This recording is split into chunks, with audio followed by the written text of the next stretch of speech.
coming to you from Palm Beach in the free state of Florida. So first thing, I tell you what, Ted. What's that, Mayor?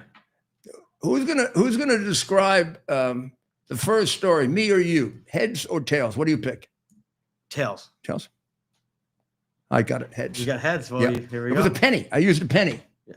But therefore it's not valid. It's not valid. It's not valid as of today. Right? This is like the cheating they're doing in baseball and basketball. Here's the penny. Show them the one up there. But Ted went and got one for us. So you see that one there? Now look at this one. I don't know how if you can get if you want to put this right next to the camera so they can see the actual penny. So Ted pointed out, you can't really get a good close up of it. You got to zoom in. But we're going to clean this one off. We'll put it on tomorrow. We're going to see if we're going to keep this. We'll keep this somewhere nice. But it's obvious Abraham Lincoln on the front. There it is. What's on the back? What's on the back? I think you're right. It used to be the Lincoln Memorial for Lincoln, but there's a crest on the back. It says United States of America, and there's a crest on the back. And I don't know that I can read it. I have pretty good glasses here. E pluribus unum, it says. The crest says. It must be the crest of the United States, I'd imagine. It says 1 cent, United States of America. You wouldn't be able to see it if I put it up. It's a crest, like you would wear here. And it says on the top of it, E pluribus unum. We'll take a picture and put it up. So the penny's gone. That doesn't, they're not like, I don't think they're collecting them, right? No. Can you use them? I think you can still use them. They're still in circulation, right? If somebody will take them. Right. And I think most people will take them for small items. So if you have something like $7.91 for your one, so you could put out 7 singles. Yeah. Right? 9 dimes. 9 dimes, 1 penny. And 1 penny. Or 18 nickels. Yeah. See, I can do arithmetic. Well, a lot of kids can't now. Half for the kids to graduate from New York City schools can't, or less than half. Right. Yeah, terrible. That's not a joke. That's terrible. That's terrible. It's awful. Absolutely terrible. So somebody today on one of the shows, I don't know, because sometimes I have a couple on at once. I can't say for sure it was Fox. I mean, usually I have Fox or mostly Newsmax on, but I'll have Fox or to see what the enemy is doing, CNN, and although CNN did a great job of beating up on the Democrats, sure did, for lying about Epstein. Wow. I guess they don't want to get sued, huh? And man, they really did a good job. We just did that on the other show. But we'll do it again here because a lot of you don't, a lot of you are different audiences and some of you are the same. So we'll start off, I think, with the one that we teased at the end of the last hour. And it's one of those. You're being rude. You're fake. You're fake news. You're fake news. Stop being rude. You're fake news. Everybody should get one of these. You get one for your kids so you can correct the news. If you watch those lying bums, you can go, you can have some fun. Right. When they come on and they say anything, any Democrat come. I mean, if Swalwell comes on, who's now going to get indicted finally for lying. I mean, like it's a big surprise that he was cheating on his mortgage. I mean, cheats on everything. I mean, I wonder if he got that mortgage when Fang Fang was around. Right. And the Chinese probably have all the evidence. Somewhere or other. Well, I have this because of the BBC story. So you know what BBC did, right? BBC put out, and we played this, I think, twice. BBC put out this doctored tape of the January 6, 2021 speech where Trump was accused of inciting a riot when he told the crowd, and I was there at the time, when he told the crowd that they go to the Capitol peacefully and patriotically. peacefully and patriotically. But they clipped together two different parts to make it sound like he was inciting them to go there. Even this wouldn't be enough for incitement to riot, but it sounds provocative. We're going to walk down to the Capitol, and I'll be there with you, and we fight. We fight like hell. We're going to walk down to the Capitol, and we're going to cheer on our brave senators and congressmen and women. We're going to walk down. Now, it doesn't include the fact that the part they pick up of the conclusion about fight, fight, fight, actually wasn't the conclusion. The conclusion was, and the fight, fight, fight was to fight against corruption. Not, it was a different kind of thought. Yeah. Not about the actual election. It was about corruption. It was a lengthy speech, Right, on a very cold day. right. And I remember when I gave my speech with Professor Eastman, both the professor and I were a little disappointed. We didn't get much applause. You know why? I reminded him, because I had gone through 2 inaugurations in 1 degree temperature. Yeah. I said, they're all wearing gloves, Professor.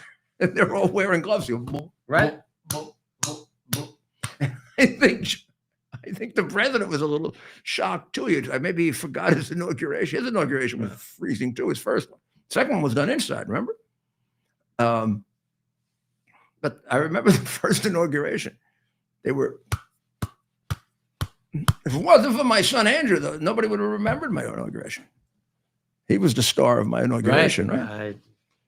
Who now is in charge of all of the security for all of the World Cup games in the Department of Homeland Security. Works for Secretary Noem. Secretary Noem. Who, wow, has she done a phenomenal job, huh? Right. Wow. I mean, I can't. I mean, the border. The border is such a complete success that nobody talks about it anymore, right? And even it's remarkable how many people they've gotten out too. So that story was completely untrue. BBC would like to say that was an accident. Now, the 2 clips you should realize are 56 minutes apart. Ted and I just edited, right?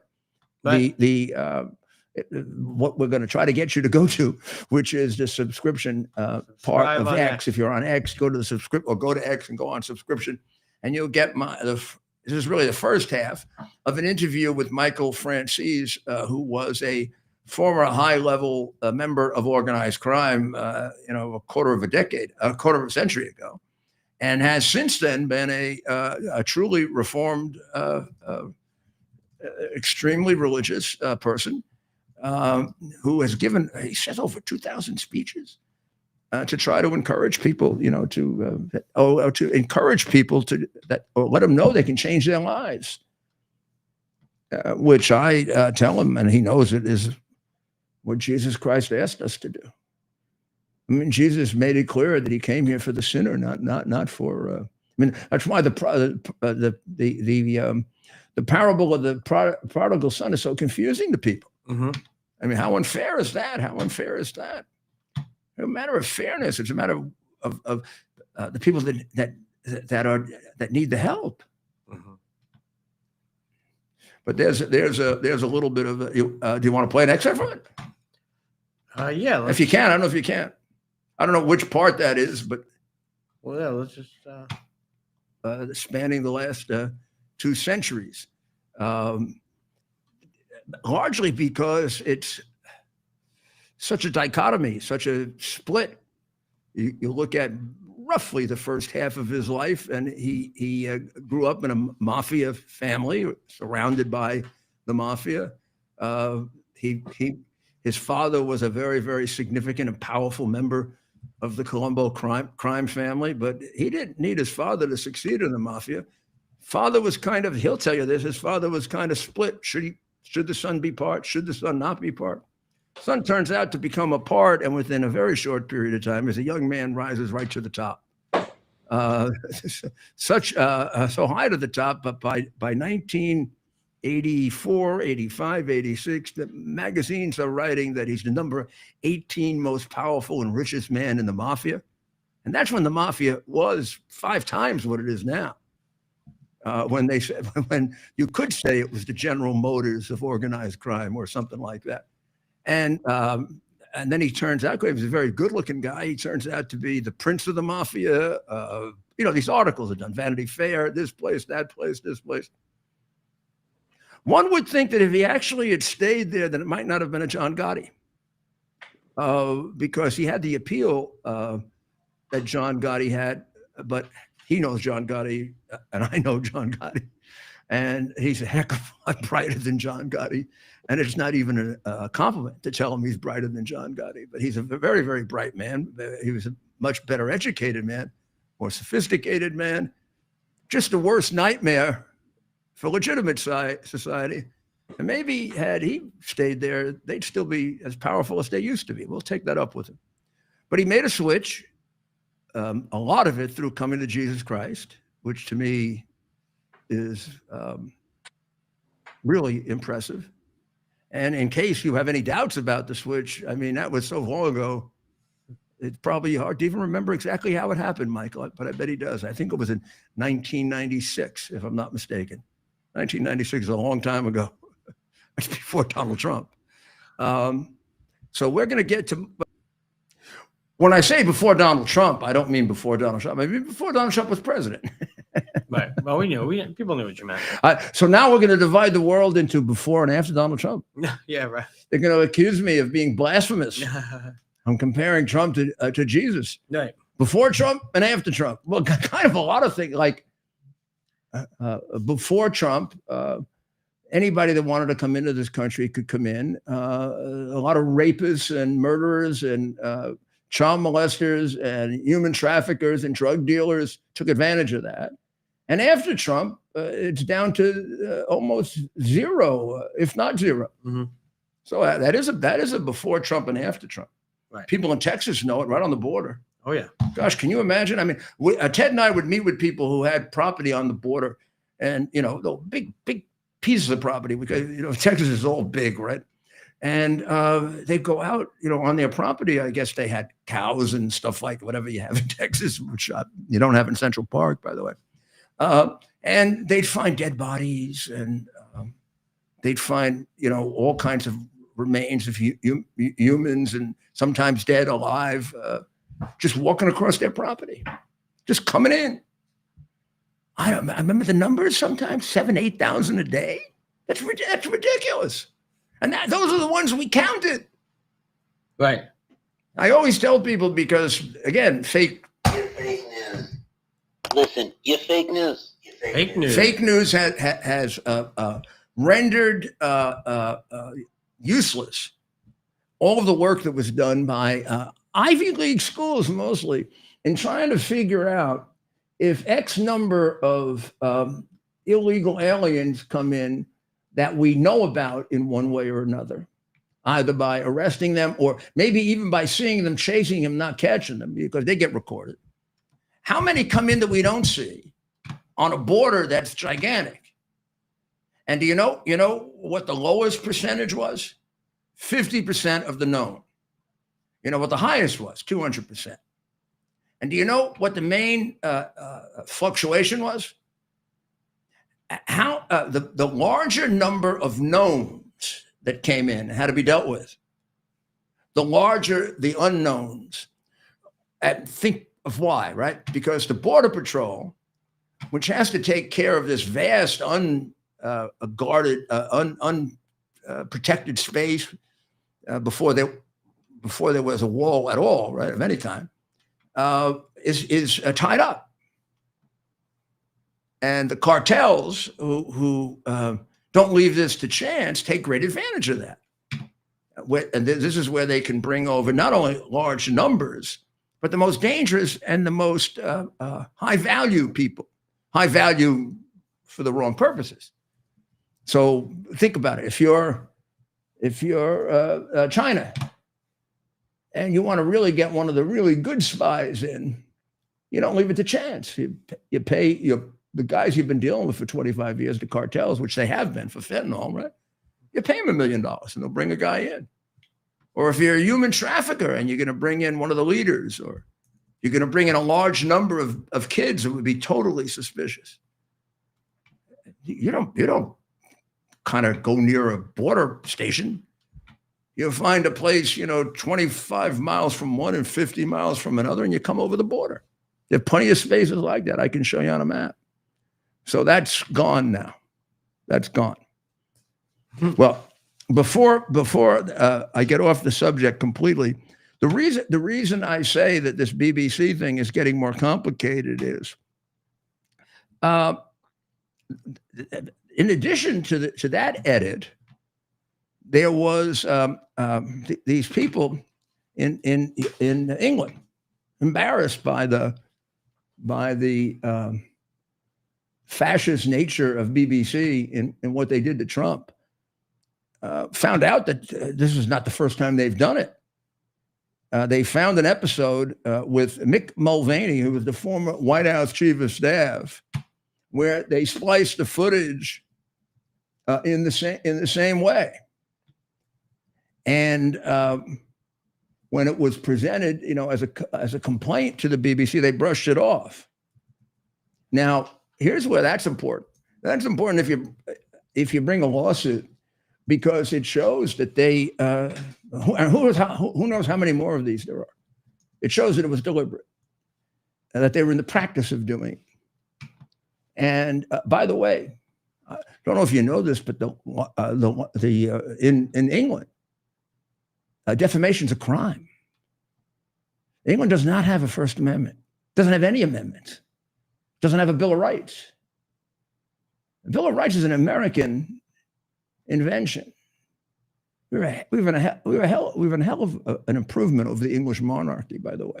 Yes, of course, we borrowed a lot of our laws from them, but our laws were a lot fairer and a lot more interested in human rights than the English. They don't have a First Amendment. I mean, they're arresting people for what they think now. But I mean, again, there are people wonder, well, how can they do that in England? They can do it in England because there is no protection of free speech.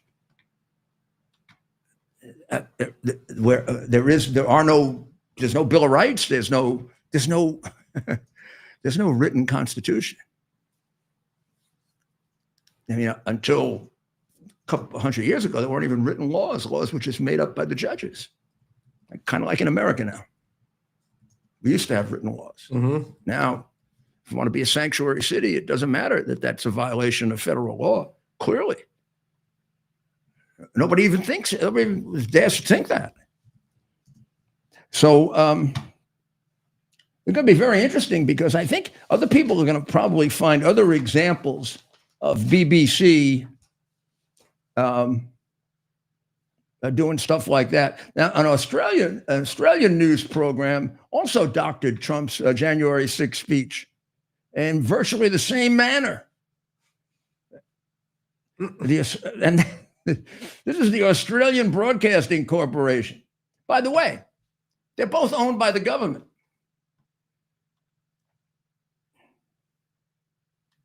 And they didn't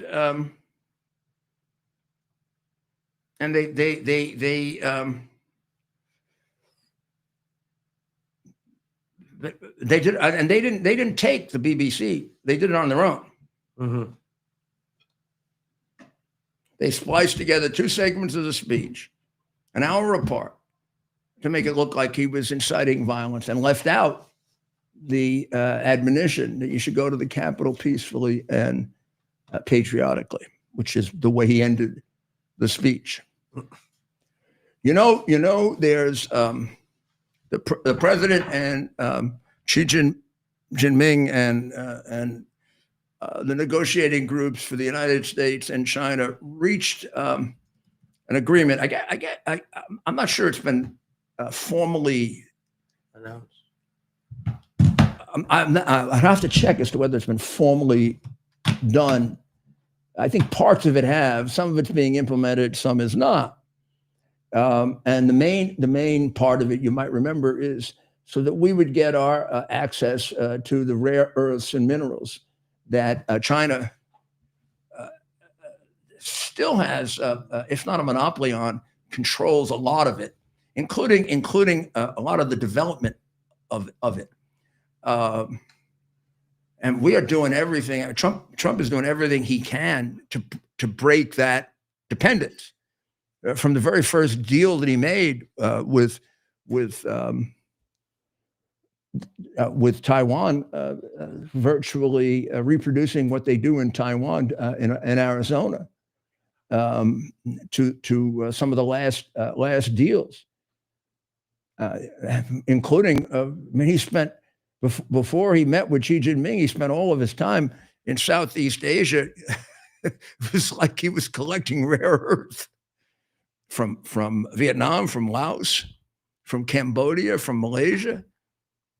Not only significant because that they're basically it's the same land, right? I mean, they have tremendous deposits of it that have been untapped. But of greater importance, the fact they want to stick it to China.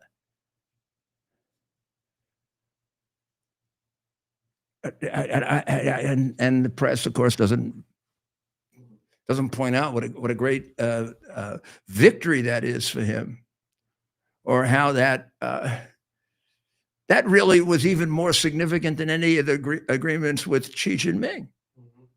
I mean, because I don't know, an agreement with Red China that is atheistic, communistic, homicidal, kills more of its own people than any nation on earth, possibly Iran, would challenge them for that title.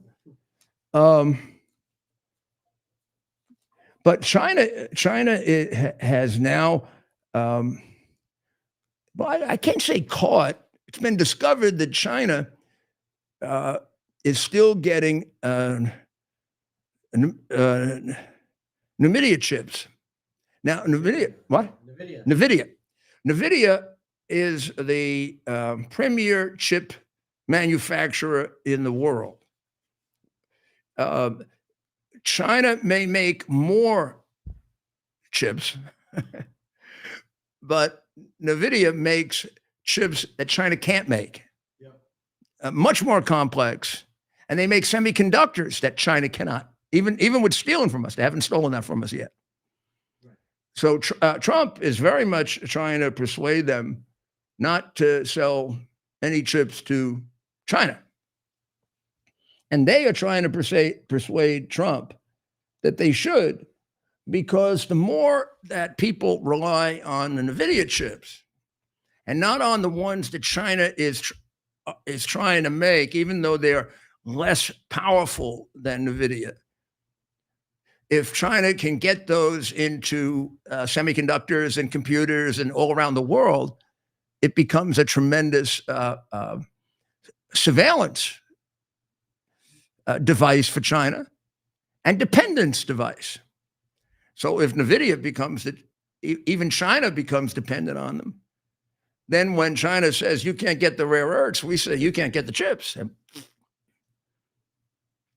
Which, of course, we did with soybeans, believe it or not, and other things, and that's how we were able to reach an agreement in which China really caved. But the problem is China then screws around in the execution. So it was discovered that a Chinese AI company has 2,300 and recently got 2,300 NVIDIA chips. Now, first of all, it isn't the most powerful NVIDIA chips. And the company involved appears to be a civil company, not military company. But you say, well, how is that possible? Doesn't that violate the law? Right now, it violates the law to sell those chips to China. Yeah, it does if they're going to use it for military purposes. If they're not going to use it for military purposes, then it's perfectly legal to sell to them.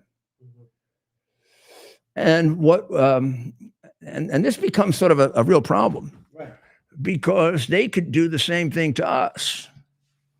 Because when we buy from China, we don't limit it. Right. And that's part of what Xi Jinping is considering doing. He's considering trying to put an end user restriction on what we get from China, because,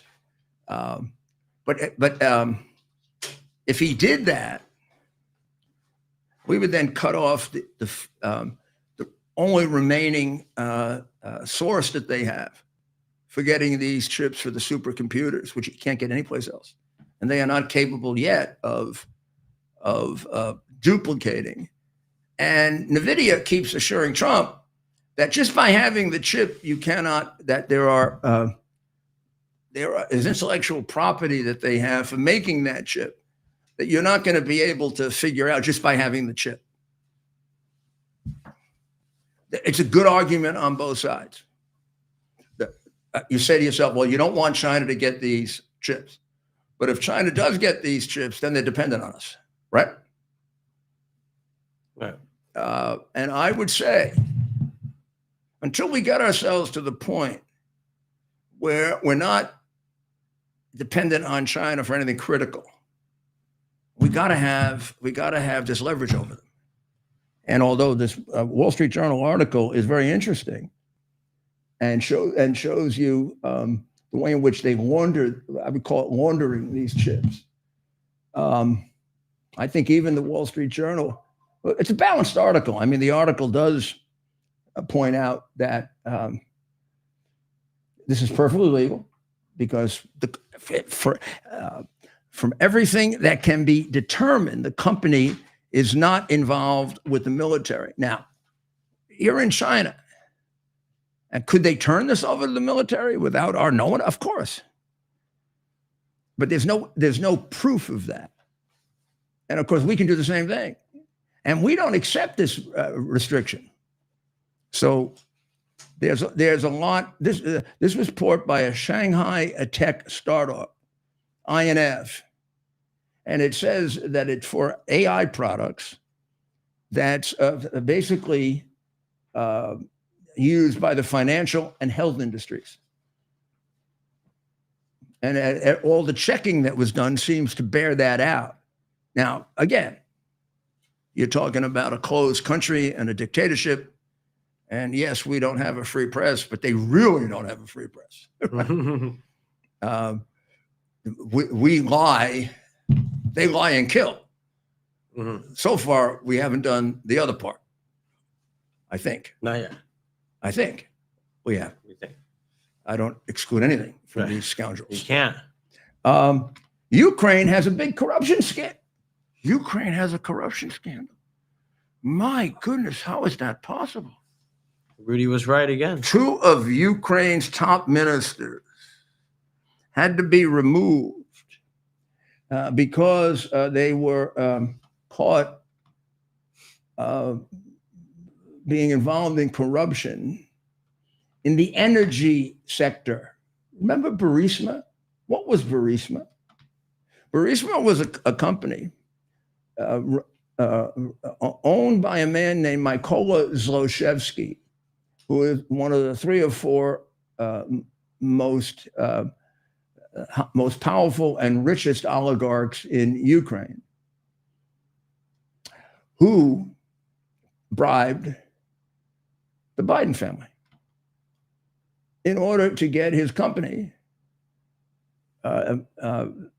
free of what were absolutely definitive proceedings to take back the money that the company had stolen from Ukraine. When I'm talking about money, I'm talking about 10 billion, 20 billion, maybe more. So, I mean, it's like deja vu all over again, in the words of the great American philosopher Yogi Berra. Now, here's the two people involved.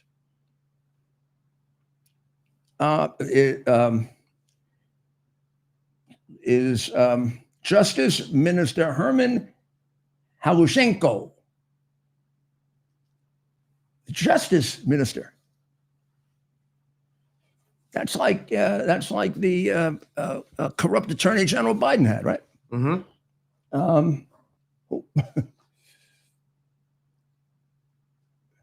Who ultimately was responsible for raiding my house and my law office without any evidence. Right. Yeah. In an affidavit, the two affidavits I can't get my hands on even now, which I find kind of really weird. And then the energy minister was not accused, but he was. This guy, Halushenko, was the energy minister before he was the justice minister.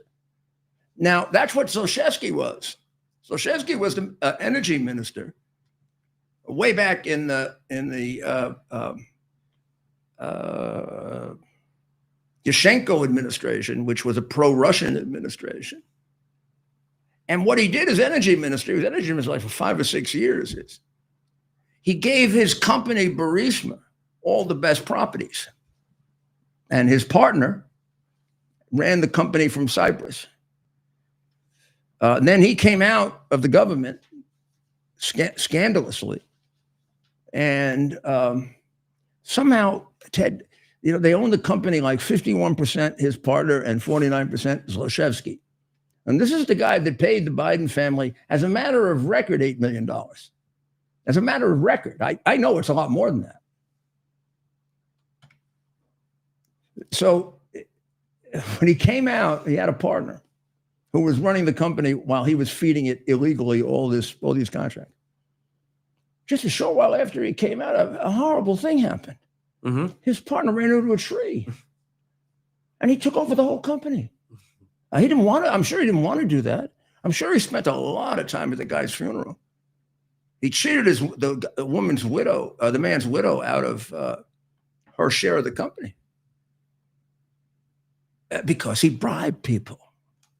Just like he got Joe Biden to bribe the president of the Ukraine to drop the case, which would have taken the $25 billion company away from him. And he was literally peeing in his pants over that. And he searched around, and when Obama made Biden the point man for Ukraine and put him in charge of straightening out the corruption in Ukraine. Ha! I mean, Biden was in on this. I mean, Obama was in on this up to his you-know-what. Otherwise, he wouldn't have tolerated it. It was well known that this was going on. It was in the New York Times. For a year and a half, Obama knew about it. You don't think the prince wasn't wetting his beak? I don't know. If he wasn't wetting his beak, he would have gotten rid of Biden and his crooked son, getting all this money from a corrupt government. So there's another minister too. And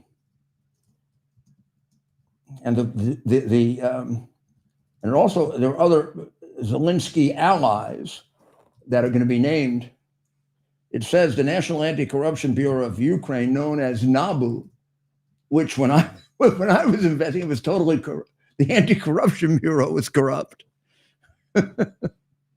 Alleges Halushenko and other Zelensky allies schemed to demand kickbacks from companies that had contracts with Energoatom, the country's atomic energy agency.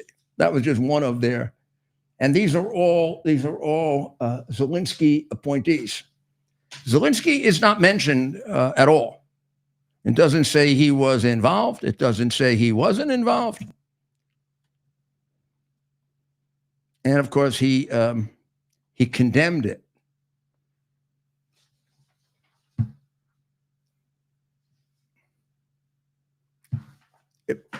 Zelensky is sitting on absolutely explosive evidence of corruption that affects the highest levels of his government, that raped his own people of money that they could recover now. So whatever you think about the war, and I'm in favor of Russia being defeated because I can see the danger of Russia winning. Mm-hmm. And I also am enormously sympathetic with the Ukrainian people. I can separate the Ukrainian people from the 2 decades of crooks that have run Ukraine. But I don't fool myself into thinking that Zelensky's honest. I'm not going to spend the time proving it to you. All you have to do is go back to my old podcast, and you can see the proof in writing. You don't have to even rely on me. We can do it in writing. All witnesses that I had about how he was involved and his close relationship with the single biggest money launderer in Eastern Europe. Kolomoisky was his mentor, his patron. Kolomoisky was as big a crook as Dostoevsky, but his expertise was laundering money, which he also did for the Bidens. And there's a whole transaction that's laid out in black and white where the Bidens got 3.2 million laundered with a little note, 800 grand for the VP. Nobody paid attention to that. That was available in 2019, way before Biden ran for office. So we're going to take a break. Pay the bills. And we'll be right back. And the exodus from New York has already begun, but it's kind of accelerated a lot since Election Day. I don't know how it can get worse, but we'll point out one big one to you.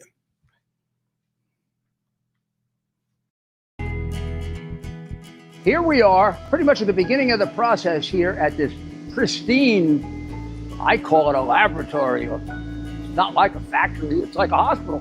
This is the beginning of the process for roasting.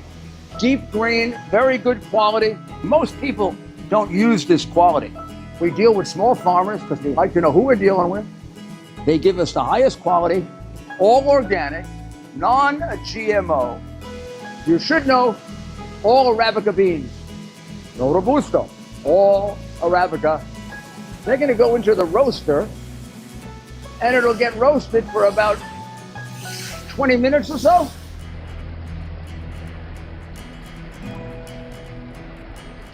Oh my goodness, look at these. My goodness.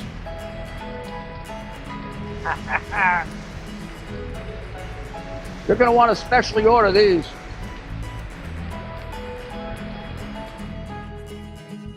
This is what goes into Rudy's coffee. Are you ready for some action? I'm ready for action. Get the Elite TV plan only through the portal. 218 channels, and it's only $69.95 a month, Wow. including your free portal. That's cheaper than everyone else. Your favorite sports, movies, news, Wow. even daytime dramas. We're talking about ESPN, OAN, Newsmax, Wow. channels you can't get anymore in certain areas. Compared to the competition, this is a way better deal. Endless selection. Not to mention all the free music channels. There's over 700 premium and classic movies all ready to go. Wow. Plus, they got catch-up TV that allows you to go back and watch what you've missed or want to watch again. Cut your cable in half and get twice as much for free. Way more channels for half the cost. After the first year, the subscription then drops to $57.95 monthly, Wow. where you change or upgrade anytime. Go to QUXNow.com and get yours today. Use promo code RUDY. U.S. Army Major Scott Smiley paid a high price serving our nation. Scott was leading his platoon in Iraq when a blast sent shrapnel through his eyes, leaving him blind and temporarily paralyzed. Scott would become the first blind active duty military officer before medically retiring years later. Thanks to friends like you, the Tunnel to Towers Foundation gave Scott and his family a mortgage-free, specially adapted smart home. Show your support for America's heroes now. Donate $11 a month to Tunnels to Towers at T2T.org. This is Rudy Giuliani, and we're back with America's Mayor Live. We've told you for the longest time since this socialist, communist, and Islamic terrorist supporter began running for mayor that this would be the exodus of businesses from New York. Now, look, he didn't start it. It's been going on since de Blasio, who was also a communist. And under Adams, the exodus of business didn't change very much. He changed a few things, but businesses had no confidence in him either. But now it's accelerated to a catastrophic level. The two restaurateurs who have restaurants in New York already have completely canceled plans, in one case for 4 restaurants, and in another for several. We don't know the exact number. One of them had already made the decision to relocate a restaurant in Miami. And interestingly, it's called the Brooklyn Chop House. We'll have to go there. It has 400 seats and a rooftop bar overlooking the skyline. I don't know, the skyline in New York is still better than Miami. But you don't get raped the business doesn't get raped in Miami. Miami has a Republican mayor and a Republican governor. Wow. That makes a big difference. This restaurateur who was willing to go public, God bless him, even though he has restaurants still in New York, he's just not going to have any more. And he doesn't know what's going to happen to the ones that he has. His name is Stratus Morfogen. He waited for the election, and now he's just not. He is now not going ahead with four planned restaurants. One on West 32nd Street and 10th Avenue, one on Upper East Side at 62nd and 1st, and then I think 2 on the Upper West Side. And I can't believe that New York City, a city I love and where I grew up, voted him in. He's worried about public safety under Mandami. And illegal immigrants have already assaulted members of his family. And he thinks that they're going to get even more aggressive under a guy who basically is going to give them, promises them protection from federal law enforcement. I don't understand how that isn't a violation of the law. Never understood it. We'll give you an example in a few minutes, but I don't understand why they're not prosecuted for violating federal law. But also another restaurateur named Richie Romero said that he's put a halt to several openings because the hatred of Jews, socialism, the economics, it's too much, he said. I had to be vocal. And he's trying to put together a coalition to fight socialism to protect the restaurants that he has. But he's actually, he actually is working on at least 12 new restaurants. It could be as many as 15. And he has switched all of these plans to Atlanta, Dallas, and West Palm Beach, right across the border here. Right here. So, I mean, this is, and there are a lot that wouldn't have the, remember, they still have restaurants in New York. When leases come up or as economic conditions get worse, I guess they'll pull them out. But all of their future plans are decidedly out of New York, which is a disaster for a city that already is basically in bankruptcy. Its budget is horrible. And its budget is largely horrible because of Democrat corruption. Remember, the budget of New York City is equivalent to the budget of the entire state of Florida. New York City has 8 million people. Florida has 22 million people. The difference is the bribe money for the Democrat politicians in New York. That's why homeless contracts are 2 or 3 times what they are elsewhere. So there's lots of kickback money involved. And that is true. The Board of Education, it's true of all the agencies. The Democrat Party has been doing this to New York City virtually unabated, except when there's a Republican or independent mayor, since 1850. Right. So that's one thing that Mondani is doing. Basically, so far his picks have been decidedly irresponsibly and crazy left wing. The guy who is lauded as experienced in government, is experienced in government. He's experienced in being part of the most corrupt government in America, New York City and New York State governments under Democrats. His first boss, Shelley Silver, the reward for his lifetime of public service was to die in jail.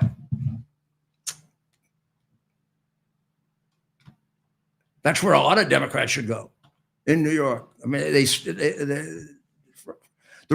one of the reasons I changed from Democrat to independent and then Republican was as a young prosecutor, seeing the enormous corruption in New York City, in the Model Cities administration, which was intended to help poor people. It just discouraged the hell out of me. Nothing was going to the poor people.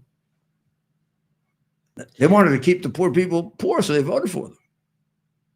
The Democrat Party was the party of the poor because it helped to create poverty and maintain it. Right. I mean, I was brought up to think that it was the party of the poor. Even that was bull. It took me a while to see it, but I saw it firsthand. And when you see it firsthand, it really has an impact on you. Right. And that's what's going on now. And with this guy, I don't know if it'll be worse than Adams. I mean, in the area of corruption, Adams was a tremendous failure. Don't know if he himself was corrupt or not, but his administration was a joke. I mean, it was just a kickback association. And that's why the homeless contracts, and then eventually, I always wondered, why did Adams encourage illegals to come to New York by giving them credit cards and giving them health insurance and giving them, look, it's bad enough that you can have illegals. And Adams was a smart enough guy, a cop, to know that this group of illegals was particularly dangerous because the border was wide open and controlled by the cartels. They're not going to send us too many really good people. So why was he encouraging them to come to New York until eventually Abbott stuck it up his backside and sent them there? At first, remember, Adams was meeting the people off the buses. And he developed a city credit card for them. I mean, we saw him in distinction to Mondani, but we didn't see the damage he did. He's just a regular Democrat. Now, when he was borough president, there were a lot of very strange homeless contracts. And when he was mayor, there weren't strange contracts to take care of the illegal aliens. They were scandalous contracts to take care of the illegal aliens. Amounts of money that were nuts. Right. First-class hotels were buying in.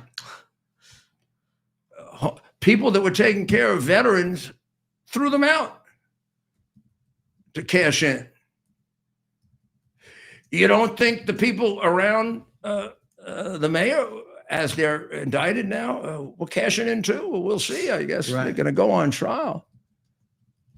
It may have been that Biden picked on him because he eventually spoke up against Biden. But that doesn't mean he's guilty or not guilty. We're going to have to find out. The real question is not, was his administration corrupt? It was.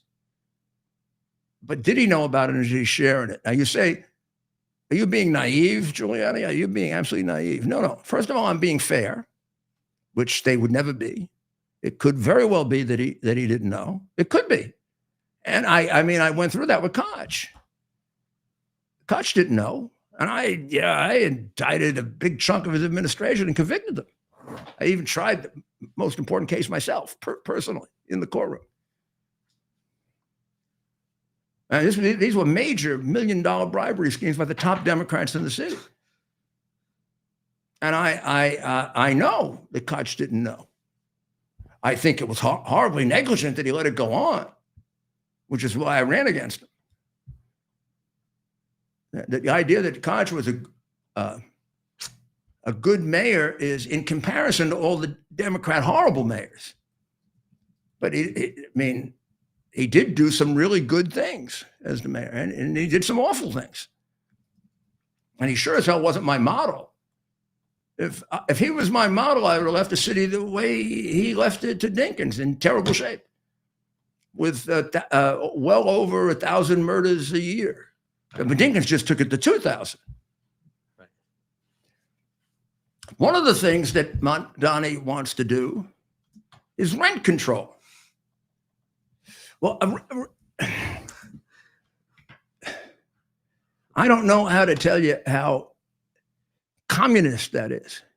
Even communists, economists think that rent control is disastrous and ruins the housing market. Well, think about it. Somebody owns an apartment building. In order to maintain that apartment building, they're going to need to make a profit, right? First of all, they need to make a profit because, as they say in The Godfather, after all, we're not communists. Because most of us aren't atheistic, horrible people, which is what communists are, with an absolutely horrible view of human nature and a desire to break up the family and a desire to introduce a complete amorality, as Marx told them to do, and a desire to destroy national culture, and a desire to destroy even the use of our language. Those are all things that communists aim to do. Go read the Black Lives Matter list. Most of us aren't communists. If you own a building and you can't raise the rent as inflation grows and grows and grows, or you can raise the rent but way below the rate of inflation, eventually the building is going to become not only not profitable, it can become a loss. So what do you do with a building that's a loss until you can get rid of it? You don't maintain it unless you're an extremely charitable person. Right. And are willing to take care of people for nothing. Right. And most, I know landlords, are painted as if they're the devils, and maybe some of them are. But a lot of them are just regular businessmen. They want to make a reasonable profit. And a lot of these rent control things, we're talking about smaller landlords. We're not talking about the big conglomerates. I mean, they're not going to rent control people. They're going to rent to like Mondami's family, who are millionaires. Yeah, right. Although he has a rent stabilized apartment and is not entitled to it because he's a miserable crook. That's why, and a liar. So a lawsuit was filed on Wednesday by building owners that now are challenging the city's rent stabilization, which does allow rent increases, but they're limited to between 3 and 4.5%. One of them had 2 units that were occupied for more than 40 years. And 2-bedroom apartments, Ted, you know what the rent was? Limited to $710 a month. Okay. Which it had to cost $2,000 a month to maintain that unit. Right.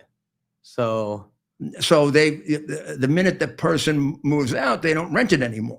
Right. So basically, what you do if you're stuck in that predicament, nobody's going to buy it from you. So you can't sell it. You can't sell. Why would you buy a building that's going to cost you $50,000 a year?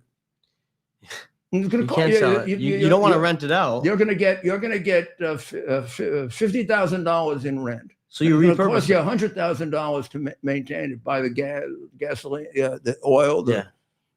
So you're going to lose. Basically, you're going to charitably support all these tenants in your building, and basically put in $50,000 of your own money. I'm just using that number. Yeah, It would right. actually be more So like let me guess. They 5 million and 10 million. And become something. They repurpose them. no, what they do is, well, first of all, at one time they started burning them down Yeah. to collect the insurance. I mean, that went on. In the movies. When they say the Bronx is burning, it was burning because landlords were burning their buildings down. Right. To get rid of them, because it was pulling money out of their pocket. It was not just putting money in; it was pulling money out of their pocket. So these two landlords and ones who are bringing the case are, middle class landlords. They're not, as far as I can tell, slumlords or multimillionaires. Right. They make the point when rents are regulated. So that the amount that you can rent something for is determined by the government and requires you to take a loss, even though you can demonstrate that to the government. It violates the Fifth Amendment of the U.S. Constitution, which does not allow you to take someone's property without due process of law. That's called the taking clause. It's called the taking clause of the Constitution. Also, since the restrictions apply mostly to buildings before 1974, they say it violates the Equal Protection Clause of the Constitution.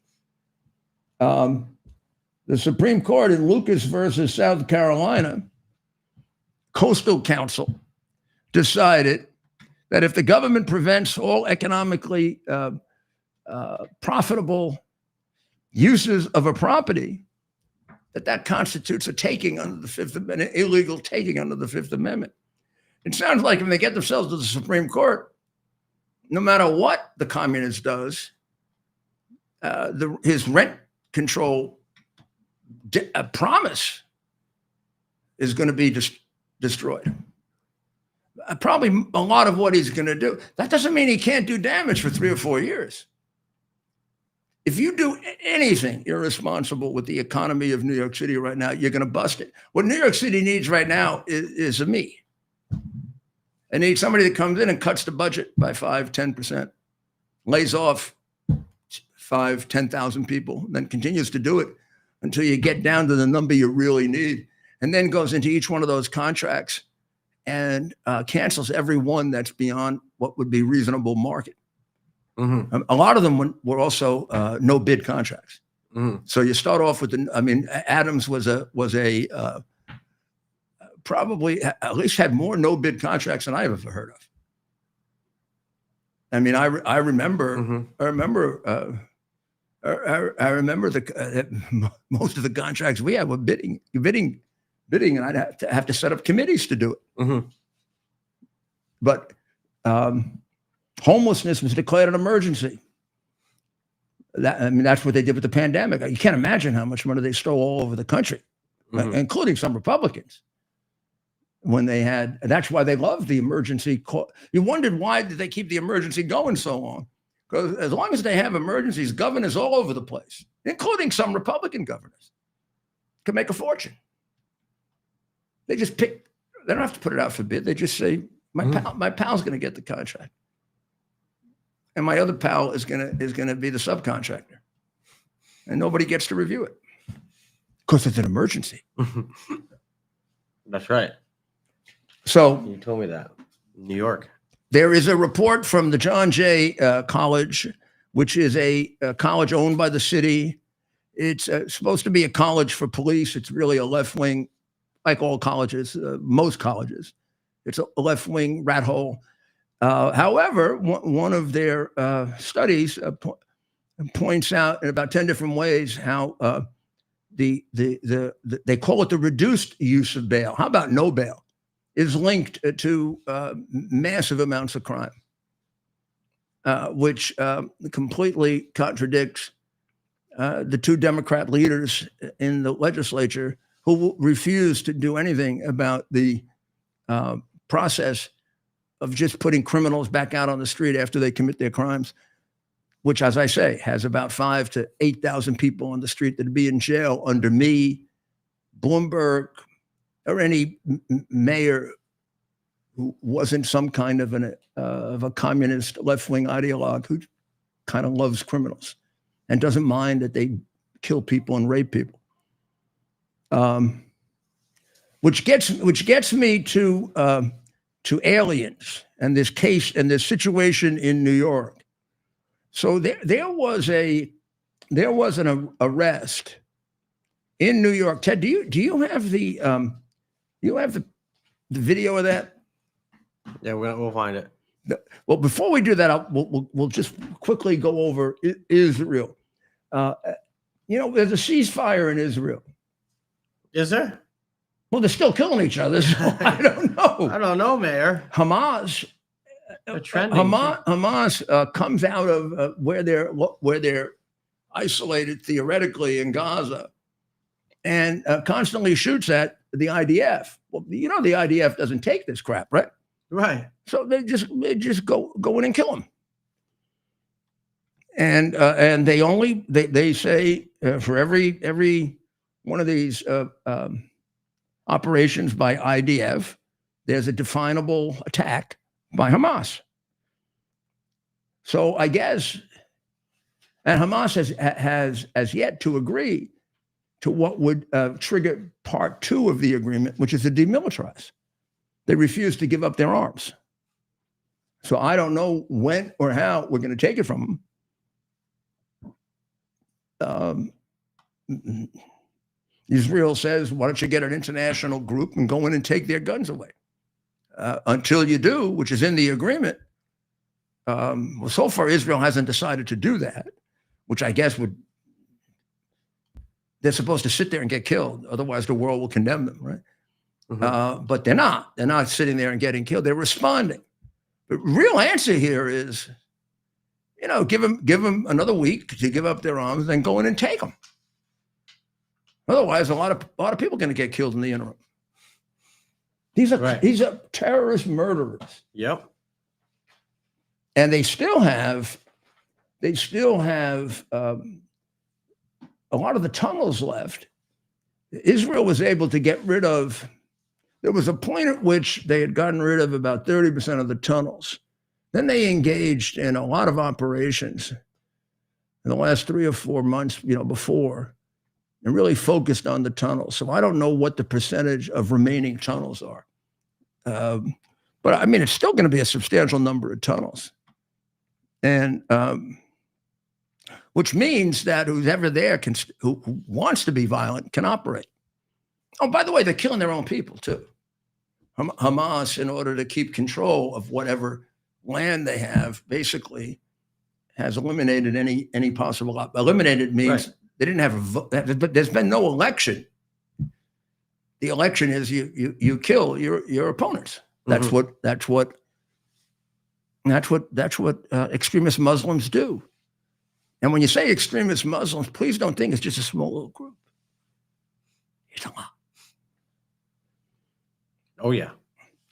The minister of they have in Israel someone known as the Minister of Diaspora Affairs and Combating Anti-Semitism. So this is a guy who's looking after Jews all over the world, right? Right. That's his, and his name is Amichai Chikli. And he gave a speech the other day in which he said something very alarming.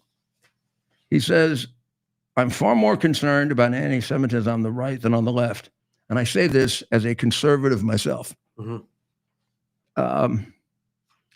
I don't know if that if that's a bit of an exaggeration in terms of numbers and frequency. Of course, it's whatever anti-Semitism there is on the right is dwarfed by the thousands and thousands of people who go out on the street and march and create violence and hatred for Jewish people, and all the problems that were in the universities were all left-wing. The reason it's more concerning on the right is there shouldn't be any of it on the right. Mm-hmm. Any of it is completely contrary to the values of the Republican Party, the conservative movement, right, and should be stamped out. And the fooling around with it is, if somebody's doing this for some kind of political advantage, is a terrible mistake. and defies the whole purpose of the Republican Party, which after all was to free people. I mean, if we don't stand for something far greater than our opponents, then what the hell are we doing? Just go do something else. So I agree with him. To me, it's of more concern. Also because who's going to combat this? Who's going to combat this horrible hatred if it isn't us? The Democrats aren't going to do it. They're too afraid. And if we get major voices in our movement or party spouting anti-Semitism and hatred of Jewish people, then we're lost. We're lost. Mm-hmm.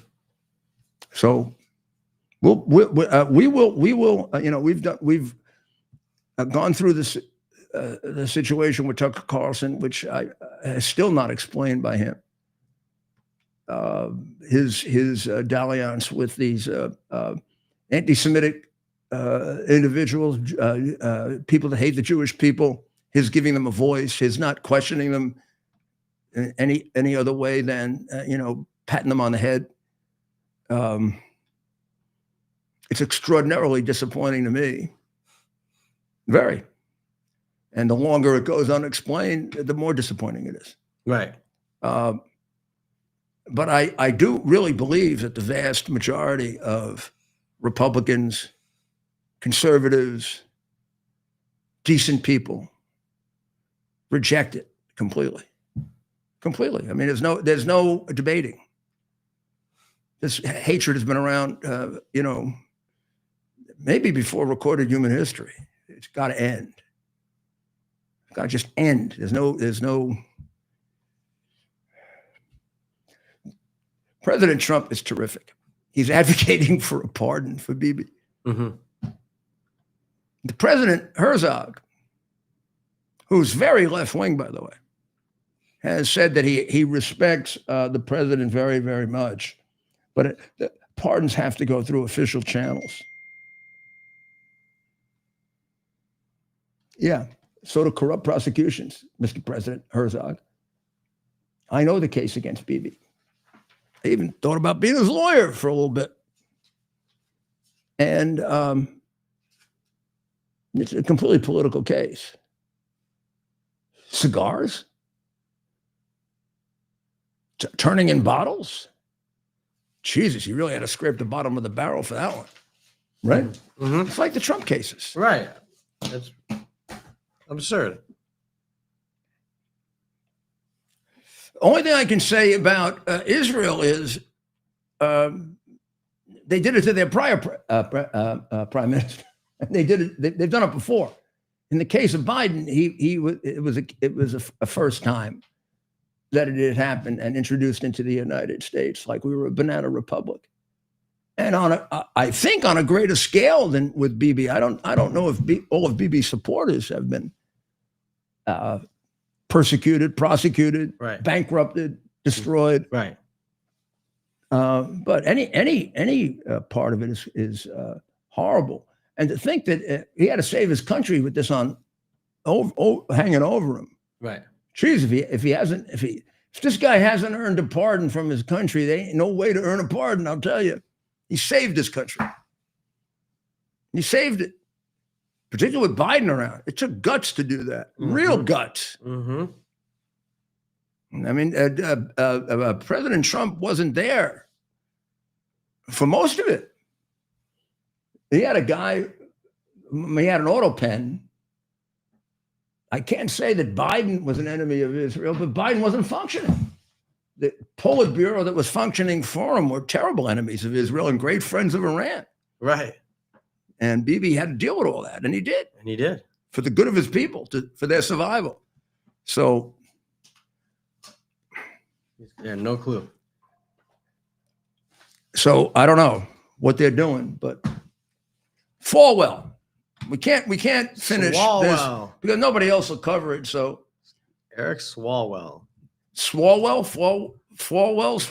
Paulwell. Yeah. What's his name? Fang's boyfriend. Fang Fang's boyfriend was cheating on mortgages too. But in his case, it's kind of big money, Ted. Right. He claimed several primary residences. You know what primary means? Singular, one. I imagine a guy who's screwing around with a Chinese spy doesn't pay much of attention to that, right? Right. So he's been referred to the DOJ. What a horrible human being he is. Let's hear his response. How in the name of heaven did he stay in office after having that girlfriend spy hanging around when he was on the Intelligence Committee? Right. How is he doesn't get prosecuted? Oh, Biden was the president. That's how he doesn't get prosecuted. Right. For it. Or at least investigated for giving out information to the Who knows what he and Fang Fang were talking about late at night? I mean, I understand that. I mean, I can't imagine that someone, other than a Fang Fang, would be hanging around. I understand he has terrible body odor. That's what people in the Congress tell me. Yeah. Whenever he comes by, it's like. Right. It's.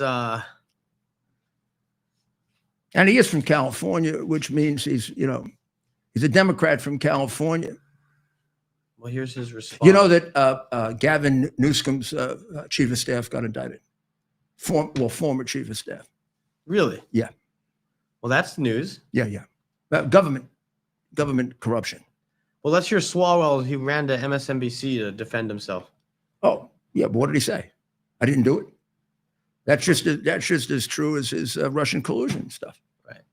Political enemies, and no one has been a more vocal critic than me. But this is why being in the majority also matters, because these guys think that they can do this because they're invincible and there are no consequences. And a year from now, we are going to win the majority. And that's what we learned last Tuesday when California voters stood up against Donald Trump. And when we're in the majority, we will have subpoena power and accountability will happen. So Bill Pulte and any other lawless official who is carrying out these political prosecutions on behalf of Donald Trump, they should familiarize themselves with the Judiciary Committee room, because they're going to be spending a lot of time there answering questions. And I sure hope everything they did was above board. Well, that sounds like a threat. Well, of course it's a threat. What else would he be capable of? He's threatening retribution. So while claiming he's do we know the victim of retribution. I haven't seen the details yet of. Here's what I know about it. He claimed at least 2 residences as primary residences. Yeah. And it resulted in thousands and thousands of dollars of savings for him. Right. I don't even want to use the numbers because they seemed extraordinarily high in comparison to some of the others. Now, any amount of it is terrible on the part of a public official, but the amounts here seem to be. And I'd really like to know if Fang Fang was hanging out with him in those places, sleeping with him in those places. Right. And if we can go take a look and see how much intelligence material he brought home with him. Right. Well, I don't think she was doing it, given his body odor, because of his good looks, Right. And what's that crap on his face that he has now? What was that? Did he put his head in something? Guy's got a shave. No. That's not. Was that whiskers? Looked to me like he put his head in something. Who knows what he put his head in, right? I mean, it's California after all. Yeah. There he is. Look at the CNN guy. He look like he's not going to even ask any questions. Yeah. Just let him God talk. forbid, I don't want to cut. He may fall apart if I ask him a question. Yeah. He's sitting there like this. He looks like a real genius, the CNN guy. Right. Well, I think we've covered most everything that's the most important. I just want to make sure here. The Blue Origin launch. We did that on the first show. Yep. But I think we should end with it. We should end with it. And Ukraine corruption. I don't know if we did it on this show or the earlier show. We touched upon it here, but that space launch, we definitely should. But most of the first show, the Rudy Giuliani show, we concentrated on the space launch and Epstein, right? Right. So the space launch was just I don't know that we're celebrating it enough. Because I go back to Sputnik and how the Russians somehow got up there first, and Kennedy was angry as hell. He was like Trump, and he was operating on Kennedy time or Trump time.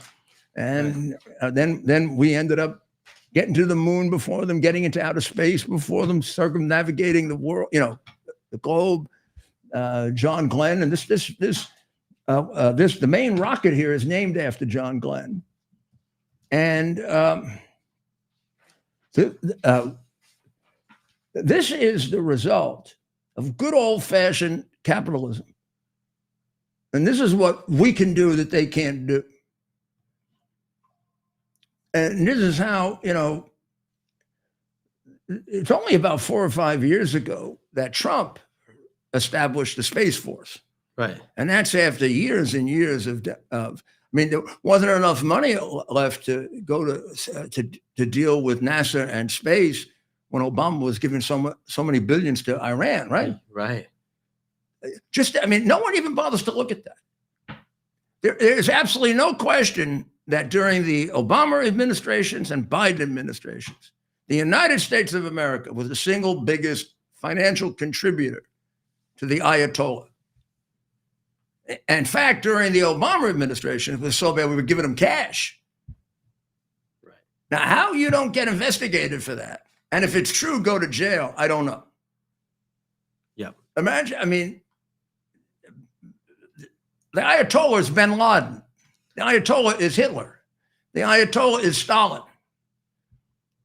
Imagine if we were sending them cash. I guess if it was a Democrat, it might be all right. I don't know. Right. So the Blue Origin is really a credit to Jeff Bezos. It's the first of their collaborations with NASA. There are 2 others. This is a product of his. This is the healthy part of American competition. I can't be sure, but I bet you without Musk on the other side, and Musk is way ahead still, even with this. But this is Bezos catching up and taking what they learned in the commercial area of putting rich people in space, Right. And then using it for really an unbelievable mission. Right. This is an unbelievable mission. We watched it live. This this whole rocket complex stands 32 stories. And it has 7 liquid-fueled engines. 7. The main device engine, rocket, is called the New Glenn. That's the one that's going to eventually circumnavigate, go around the planet Mars. And it can do it for 11 months. But that isn't going to be until 2027. It's right now going to go around the Earth, and it's going to wait for a change in the atmospheric pressure that assists it in being able to get to Mars. And then when it starts that journey to Mars, it will take 11 months from where it is in space to get to Mars. Mm-hmm. So they think it'll be in Mars in November of 2027, roughly two years from now, right? Right. Right. So it takes some and time. until then, until it goes off on the 11-month voyage to Mars, it'll be sending back extraordinarily valuable intelligence, both of a scientific nature and I'm sure national security nature, Mm-hmm. to the United States. So thank you very much to Jeff Bezos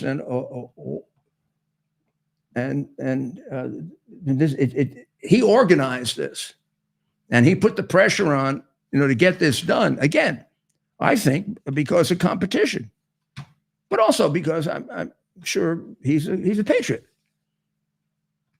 And New Glenn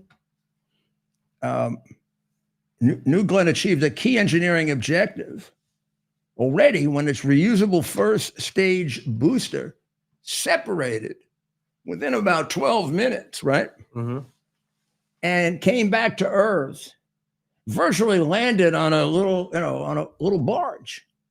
Just think of how incredible that was to do that.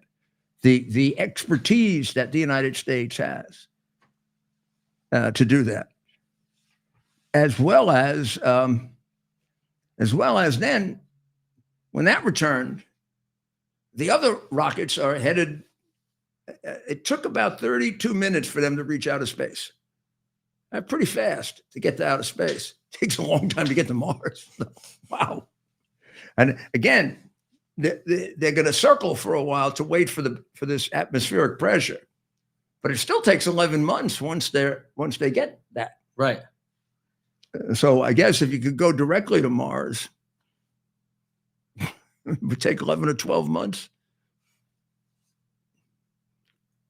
Wow. Pretty Quite. What and are you doing there? the purpose of having it go around Mars.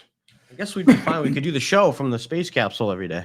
It's like, what are you doing that thing? I'm too restless. I think 11 months. I can never understand how they could do that. I mean, my goodness. It's an 11. They'll do 11 months of studying Mars's weather, its environment, and the purpose of that, of course, is to put human beings up there, and therefore to see what we have to encounter in order to do that. Mm-hmm. This was supposed to happen in October of 2024, but Otto Penn was the president then, and nothing happened during that period of time, except Americans dying. Very bad time. Because of the Democrat stealing of the election in 2020, which is available for you to review if you just take a look at Martin's report. Right. Or any number of other reports, by the way. Right. So this was built by, I want to make sure people get the credit for it, by the Rocket Lab, which is a California company. And the instruments were supplied by the University of California, Berkeley, which we don't have much good to say about except that, right? Right. We got to give them credits due. And the secondary payload was from the satellite company Viasat. And that's really that really contains all of the communications equipment, which is obviously pretty damn critical. And look how excited these people are. I don't know if these are just citizens of Florida or people who came there. If you look at the employees, which I think are probably Bezos employees and from the two companies and NASA. Mm-hmm. There was a lot of people in that working there. I mean, gigantic number of people. Well, this is a heck of a complex. I mean, there's a heck of a complex mission. And this is the first science project from Blue Origin, and there are two more on the drawing boards that are. And this is this is. As described here, to try to put that on more of an equal footing with Elon Musk's SpaceX, which is the world's leading rocket launch service. This one was named for John Glenn, who was the first American to orbit the Earth. This is going to orbit Mars. Pretty appropriate, huh? And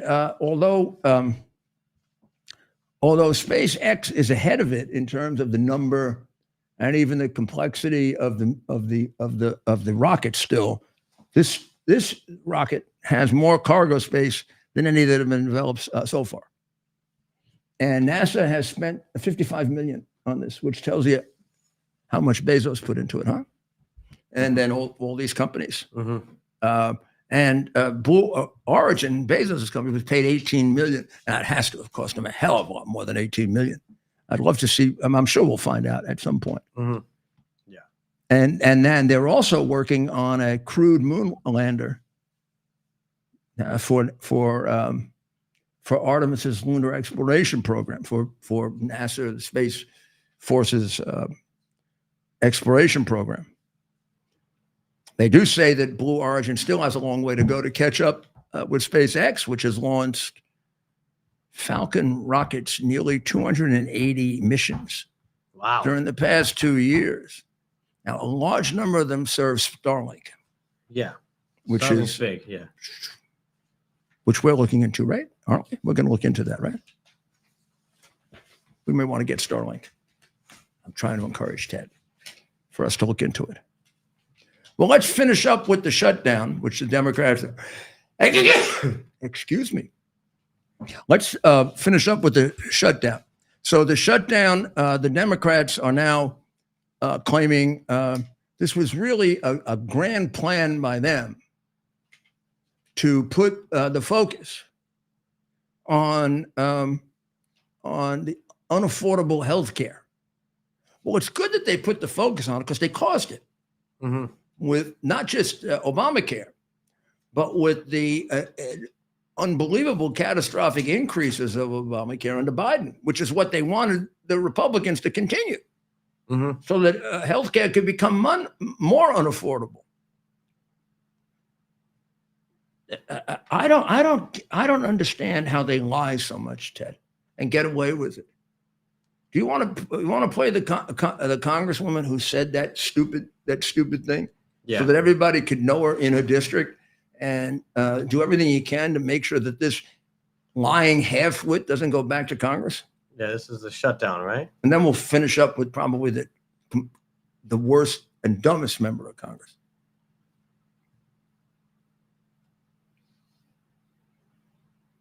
So this is Rep. Madeline Dean taking Madeline Dean from where?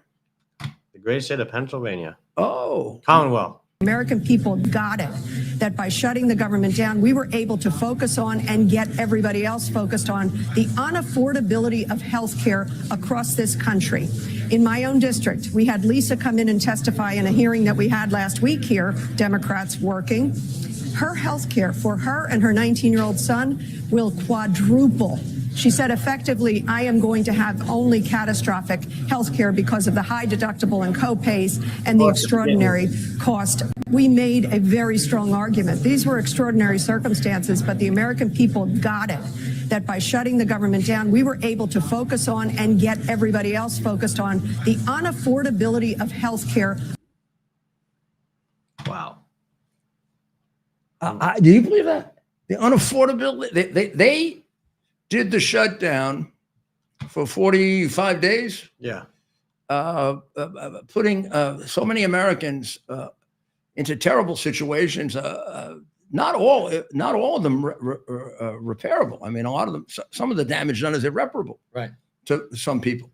But in any event, they do this shutdown in order to get us to focus on the unaffordability of healthcare, which is caused by them. I mean, there's no question about it. It's the huge, unbelievable increases in healthcare that's caused by, first, the original Obamacare legislation, and then the absolutely insane increases that were done in it, and the cheating that's done in it, which is almost impossible to measure.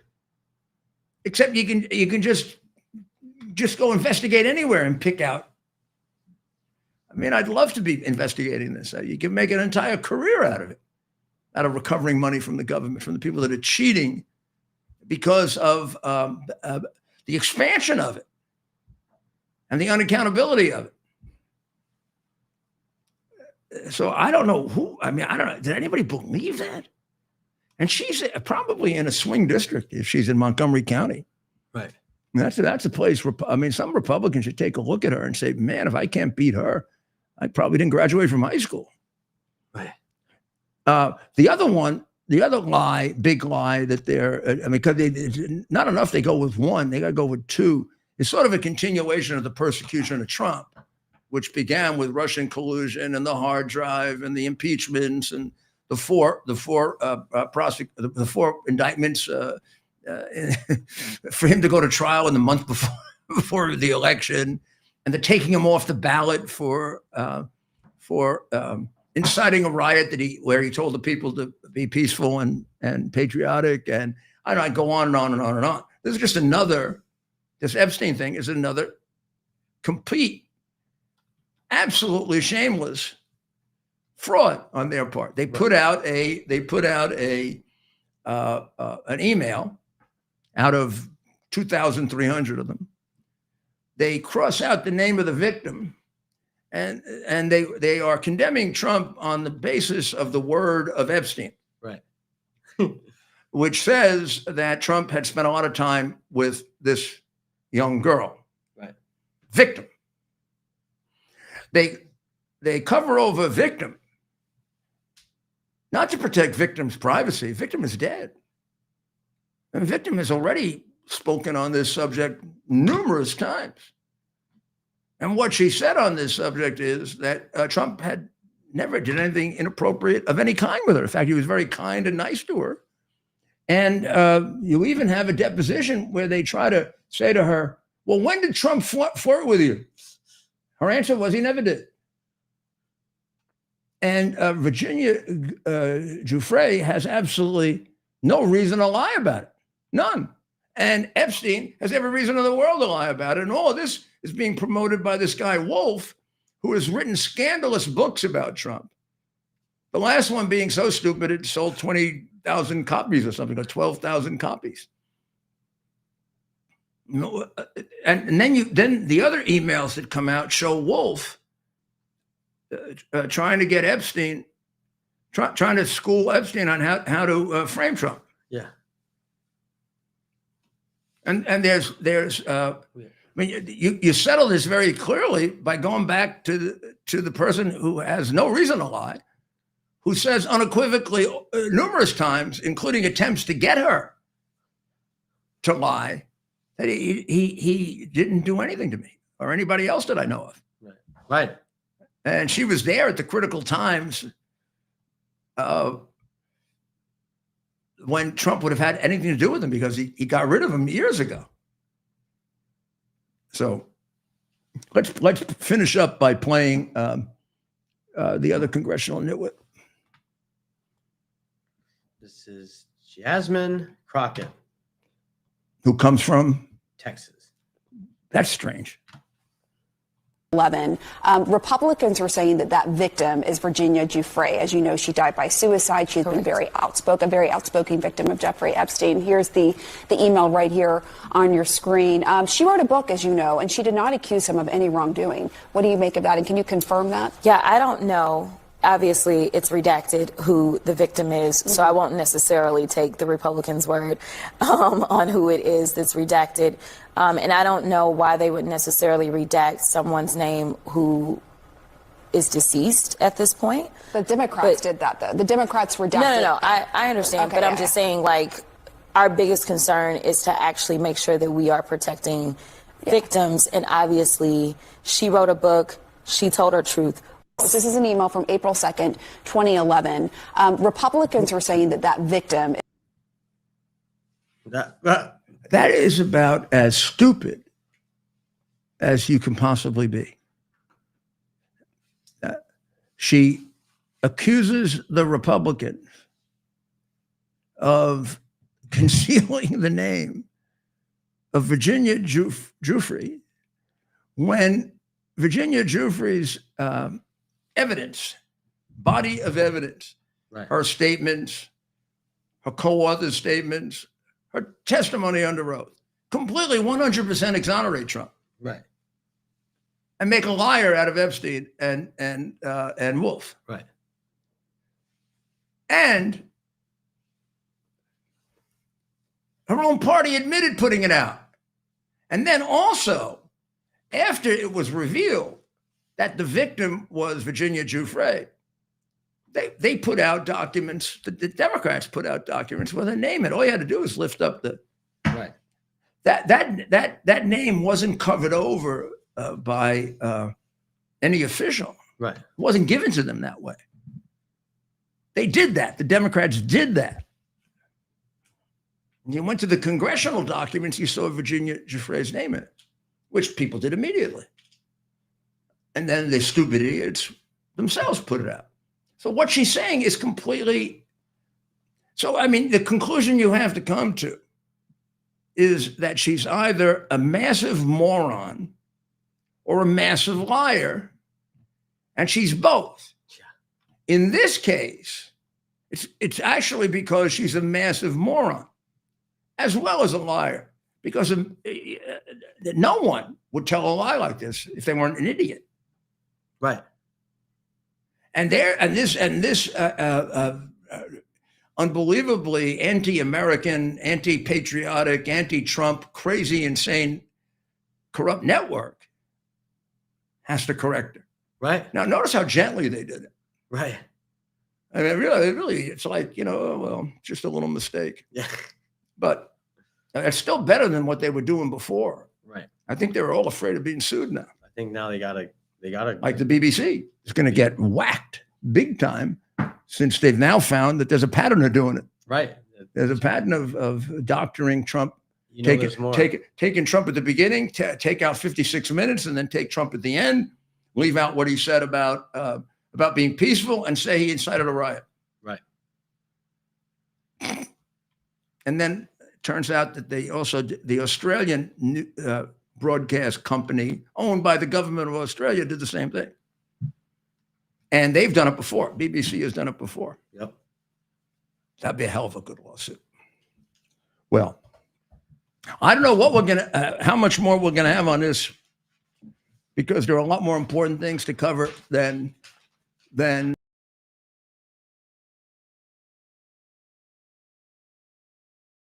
you gotta answer it. And if we are going to cover Epstein, let's figure out who are his real clients. Yeah. Now, the real truth. I do think, and Alan Dershowitz was on somewhere or other saying this, and I think he's right about this. I think it's going to be really difficult to do. There's a lot of names. Right. But the guy had two lives, even pretty much up to the end.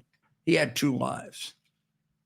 Now, once he got revealed, it's a little tougher to say that somebody is associated with him and doesn't know. Now, Trump never had anything to do with him during that period of time. Clinton did. Raised a lot of money for Clinton. Yeah. But I'm not accusing Clinton of anything either, because I don't know. Clinton could have been getting money from him because Clinton got money from everybody. Doesn't mean he was involved with little girls. That's a big step.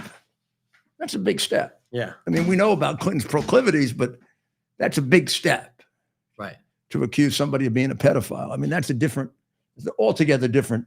Yeah. You better have proof of that and not. Yeah, 100%. Well, I just destroy somebody completely, as it should. Yeah. But it better be true. Right. So.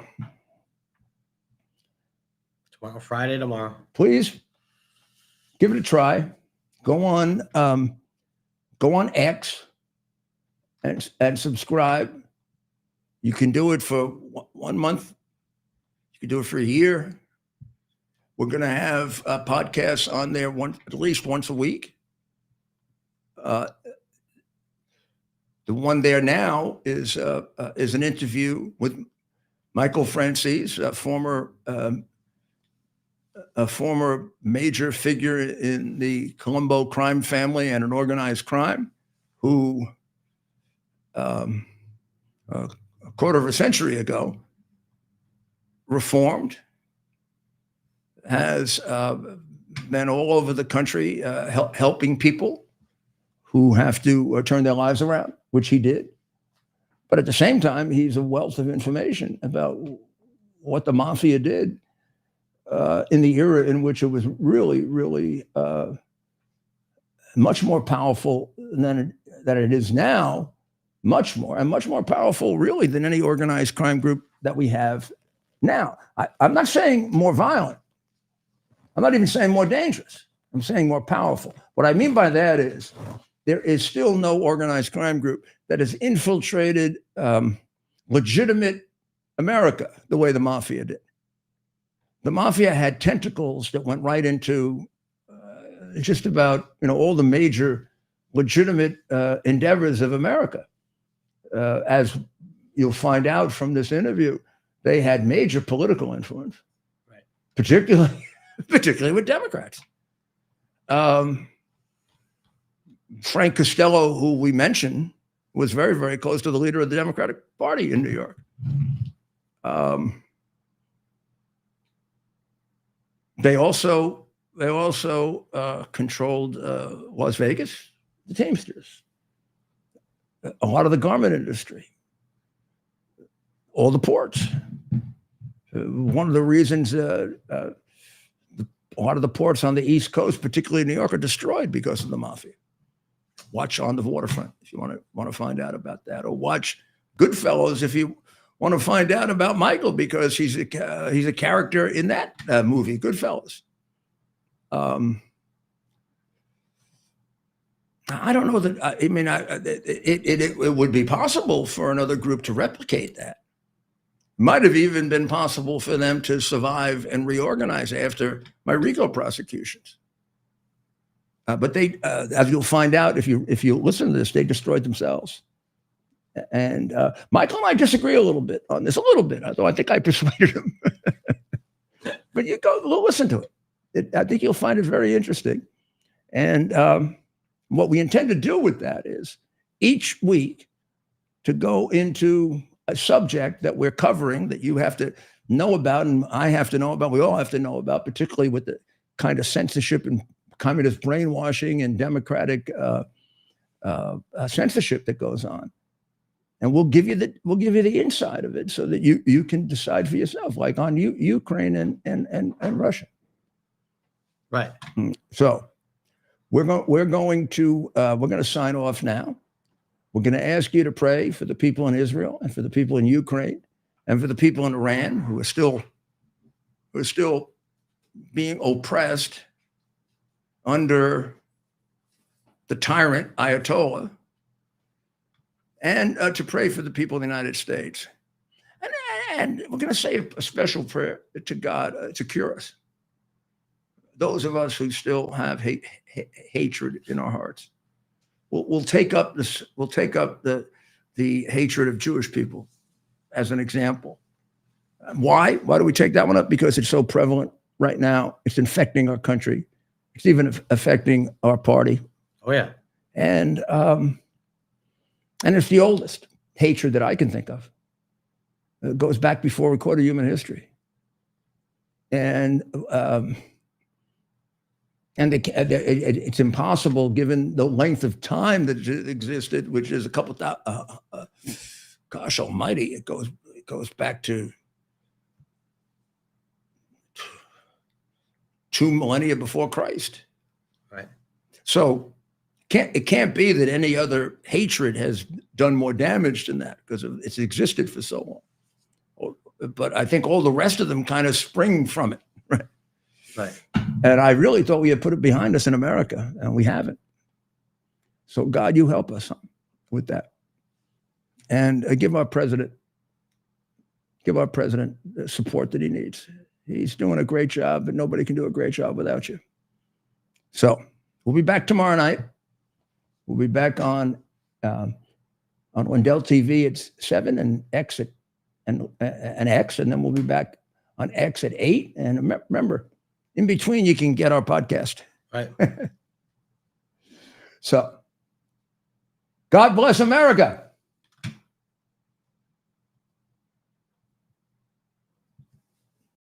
It's our purpose to bring to bear the principle of common sense and rational discussion to the issues of our day. America was created at a time of great turmoil, tremendous disagreements, anger, hatred. There was a book written in 1776 that guided much of the discipline of thinking that brought to us the discovery of our freedoms, of our God-given freedoms. It was Thomas Paine's Common Sense, written in 1776, one of the first American bestsellers, in which Thomas Paine explained, by rational principles, the reason why these small colonies felt the necessity to separate from the Kingdom of Great Britain and the King of England. He explained their inherent desire for liberty, for freedom, freedom of religion, freedom of speech, the ability to select the people who govern them. And he explained it in ways that were understandable to all the people, not just the elite. Because the desire for freedom is universal. The desire for freedom adheres in the human mind, and it is part of the human soul. This is exactly the time we should consult our history. Look at what we've done in the past and see if we can't use it to help us now. We understand that our founders created the greatest country in the history of the world, the greatest democracy, the freest country, a country that has taken more people out of poverty than any country ever. All of us are so fortunate to be Americans. But a great deal of the reason for America's constant ability to self-improve is because we're able to reason, we're able to talk, we're able to analyze. We are able to apply